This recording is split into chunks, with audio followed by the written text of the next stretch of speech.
আমার ধারণা এই বাংলাদেশ পরিচালনার জন্য যাদেরকে দুর্বল করে রাখা হয়েছিল, যাদের কেন্দ্রীয় নেতৃবৃন্দের শাহাদাতের রক্তে রঞ্জিত হয়েছিল এই ক্যাম্পাস, এই জমিনকে আল্লাহ রব্বুল আলামিন তাদের জন্য অক্ষ করে দিবেন ইনশাআল্লাহ। সেই সময় আমাদের জন্য এসেছে। এখন আমাদের জান প্রাণ উজাড় করে দিয়ে মানবতার কল্যাণে মানবিক একটি বাংলাদেশ গড়ে তোলার জন্য আমাদেরকে কাজ করতে হবে।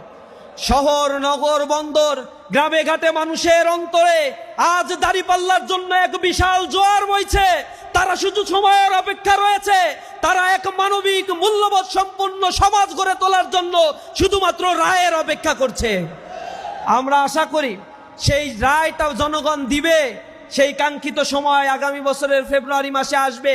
এর পূর্বে আমাদেরকে মানুষের দোরগোড়ায় গিয়ে মানুষের কথাগুলো আমাদেরকে বলতে হবে, জুলুম নির্যাতনের কথাগুলো তুলে ধরতে হবে। আপনারা এই বাংলাদেশের ইতিহাস দেখেছেন। এই বাংলাদেশে যে কয়টি গণ আন্দোলন সংগঠিত হয়েছিল তার মধ্য দিয়ে মানুষেরা জীবন দিয়েছিল নতুন একটি সূর্যের উদয় তারা দেখতে চেয়েছিল। ৭১-এর মুক্তিযুদ্ধে আপামর জনতা নেমে এসেছিল, তাদের সাথে প্রতারণা করা হয়েছিল। ঘোষণাপত্রে বলা হয়েছিল সাম্য, মানবিক মর্যাদা আর সামাজিক সুবিচার প্রতিষ্ঠার জন্য আজ মহান স্বাধীনতার ঘোষণাপত্র পাঠ করা হচ্ছে। আপামর জনতাকে সামনে এসে জীবন দিয়ে এই দেশের স্বাধিকার আন্দোলনের জন্য, লড়াইয়ের জন্য সামনে আসতে বলা হয়েছিল। কিন্তু যে নেতারা তখন ডাক দিয়েছিল তারা দিল্লি গিয়ে তখনও পলায়ন করেছিল। মুক্তিযুদ্ধে তারা অংশগ্রহণ করে নাই। স্বাধীনতা যুদ্ধে যারা জীবন দিয়েছে, রক্ত দিয়েছে, স্বাধীনতা পরবর্তী তাদের রক্তের সাথে বেইমানি করে সাম্য, মানবিক মর্যাদা আর সামাজিক সুবিচারকে ভুলণ্ঠিত করে এদেশে বাকশালী শাসন ব্যবস্থা কায়েম করে এদেশের তাওহীদি জনতাকে হত্যা করা হয়েছিল। এদেশের ভিন্ন মতের মানুষদেরকে দমন নিপীড়ন করা হয়েছিল, যার অনিবার্য পরিণতিতে ১৯৭৪ সালে এদেশে এক দুর্ভিক্ষ দেখা দিয়েছিল।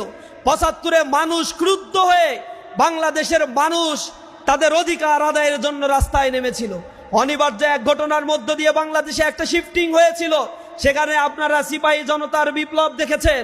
বিপ্লব পরবর্তী যে দলগুলো ক্ষমতায় এসেছিল তারা আবার সেই পুরাতন বন্দোবস্তের আলোকে মানুষকে নির্বাসিত করা, মানুষের উপরে জুলুম নির্যাতন চাপানো, গুম খুন হত্যাযজ্ঞের নগরীতে তারা পরিণত করেছিল।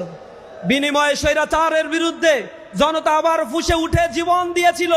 তারা মনে করেছিল স্বৈরাচার ইস্বাদ বিতাড়িত হয়েছে, এখন বাংলাদেশে ডেমোক্রেটিক একটা এনভায়রনমেন্ট তারা ক্রিয়েট করতে পারবে।